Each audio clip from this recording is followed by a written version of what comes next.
And so I ask you, do we have the all-star formula right? So, for the starters, you have the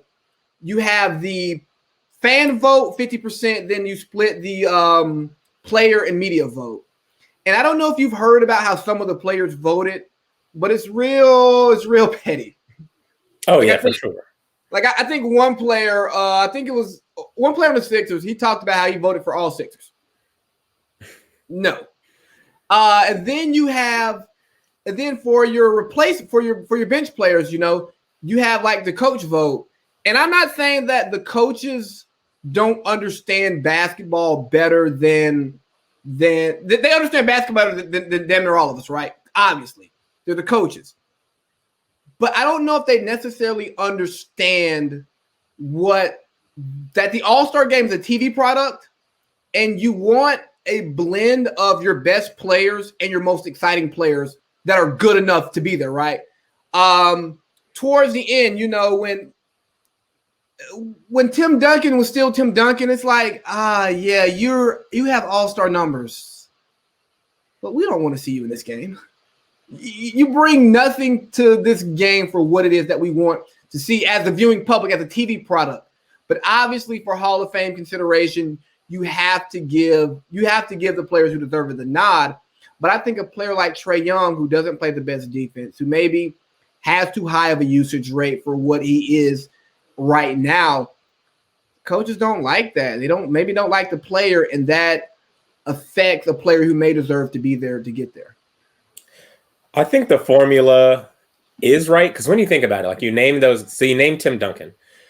The last few times Tim Duncan got in, because he's Tim Duncan, if you think about the years before that, like at that point, his Hall of Fame career was cemented. Like it didn't matter whether he was getting into all-star games or not. So we want to see a fun game.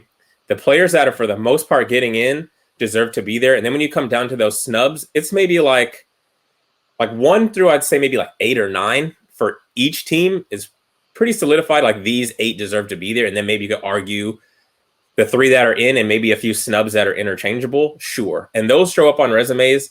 The guy who made it onto the team 10th, that guy's Hall of Fame resume is probably like, are we going to look at how many all-star games he was in? I'm like, oh, he was actually in 4, but he got snubbed. Like no one really cares about that guy's Hall of Fame resume. So when I look at it right now, like Vince Carter, all the all-star games he went to, he deserved to be in. The Kobe's, the T-Max, like those guys deserve the all-star games they went to.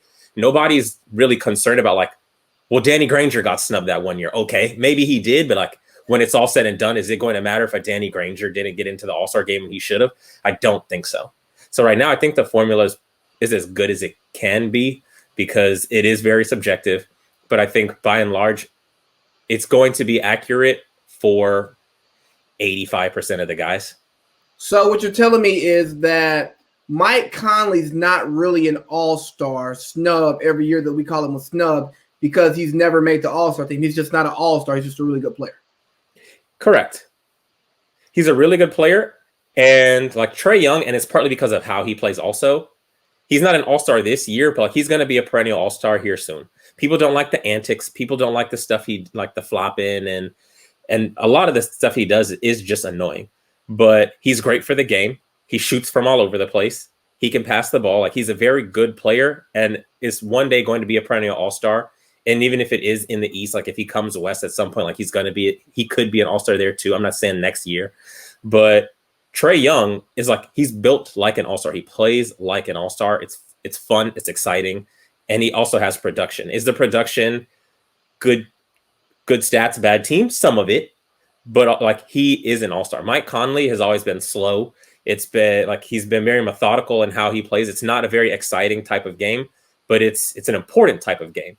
And in those years when it was like him, Zebo, and Marc Gasol, like they were really fun teams to watch. They could crash the party every year, but that doesn't make him an all-star. It just makes him like a really good player who's just right on the outside. Bro, he had to learn how to throw a lob last year because he never threw lobs. Like, what lob is Zebo or Marc Gasol going to catch? They're not.